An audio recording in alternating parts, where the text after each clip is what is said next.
আজকে আমরা Indian secular front পার্টির পক্ষ থেকে একটা প্রতিনিধি দল সহ কিছু মানুষ যারা আতঙ্কের শিকার হচ্ছেন বা অন্যায়ের শিকার হচ্ছেন তাদেরকে নিয়ে এসেছি। বাইরে কিছু মানুষ আছেন, আজকে সিও স্যারের সাথে কথা বললাম যে নাজার থানার, মূলত সন্দেশখালী বিধানসভার নাজার থানার বিভিন্ন অঞ্চলের বিভিন্ন বুথে বিএলও মারফত কিছু কাগজ সার্কুলেট করা হচ্ছে।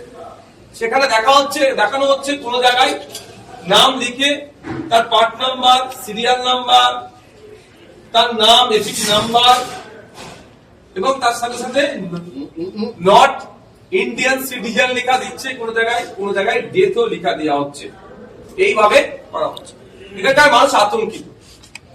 আমরা যতটা জানি নির্বাচন কমিশনের কোনো এখতিয়ার নাই এইটা খোঁজা কে ভারতীয়, কে বাংলাদেশি, কে মায়ানমারি, কে আফগানি, এই ধরনের সিটিজেনশিপ খোঁজা। আর্টিকেল 324 নির্বাচন কমিশন পাওয়ার পাচ্ছে ইলেকশনকে কন্ডাক্ট করা, ভোটার লিস্ট স্বচ্ছ করা, ভোটার কোনো অবৈধ ভোটার না থাকা, অবৈধ মিনস যারা এখানে যে গাইডলাইন আছে সেটা বৈধ ভোটারে 18 বছর অবধি নাম ইনক্লুড করা। এটা কোনো নোটিশ করে বা কোনো পঞ্চায়েতে বা বিএলওর মাধ্যমে কাউকে জানানো যে তুমি ভারতীয় নয়, এইটা এর মধ্যে পড়ে না। সেই মতো আজকে আমরা সিও স্যারের কাছে এসেছিলাম।